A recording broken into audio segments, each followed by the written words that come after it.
unite various perspectives on the future of apparel industry, LightCastle Partners collaborated with the Policy Exchange of Bangladesh to host the inaugural dialogue event on early December 2023.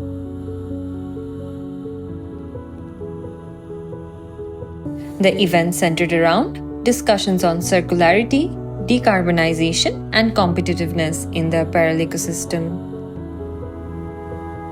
So we predict a disturbance in terms of employment, especially for the women garments worker in Bangladesh. It's very important to not only see the cost competitiveness, but also be aware of the fact that this sector has to evolve in terms of ensuring sustainability. It has to evolve in a world where climate change is a major problem.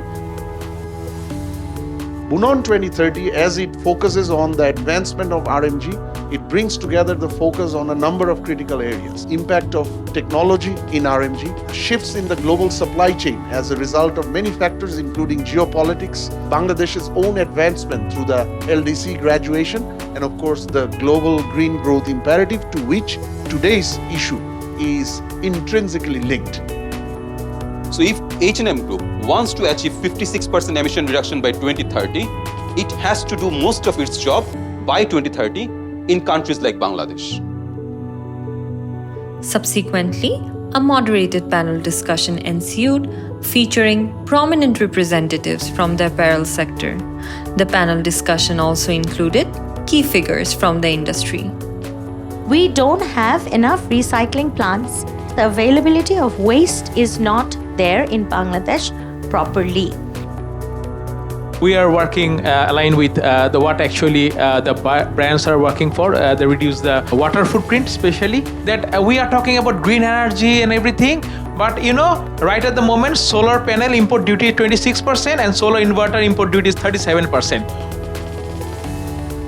The major crux of the whole thing is the competitive edge. We need to ensure that the product we are producing has the competitive edge. If it is not there, the consumer will not take it. As simple as that. Following the panel discussion, an innovative solution showcase featuring both local and global players in the apparel industry. So the compliance in the waste handling arena is something very important and that we are trying to address. This showcase aimed to underscore the necessity for innovative technologies, both domestic and international, in the transition to a circular economy, with a focus on identifying potential ecosystem synergies that could be harnessed for sustainable practices. If anybody like us being an entrepreneur and they have their circularity process and they need funding and or advice from government or regulatory relaxation, I believe that will be very much helpful for us. In the final segment, participants engaged in a collaborative exercise, generating ideas to address identified challenges.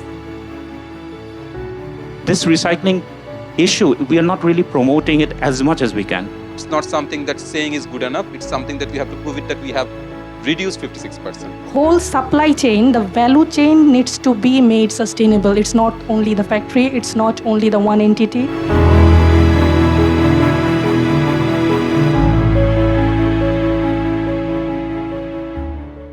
We have been doing very good works, particularly in the apparel and textile sectors. Bangladesh is the largest green building owners. It's a positive news for Bangladesh. And Bangladesh is not the major polluter, but Bangladesh has to comply. There is a mismatch of demand and supply calculation or understanding. I'm sure the country is having a better image with this green initiative, but country or the entrepreneurs are not been really realizing what heroic activities they have done. Join us on a transformative journey where we strive to improve the well-being of women apparel workers by driving systemic change.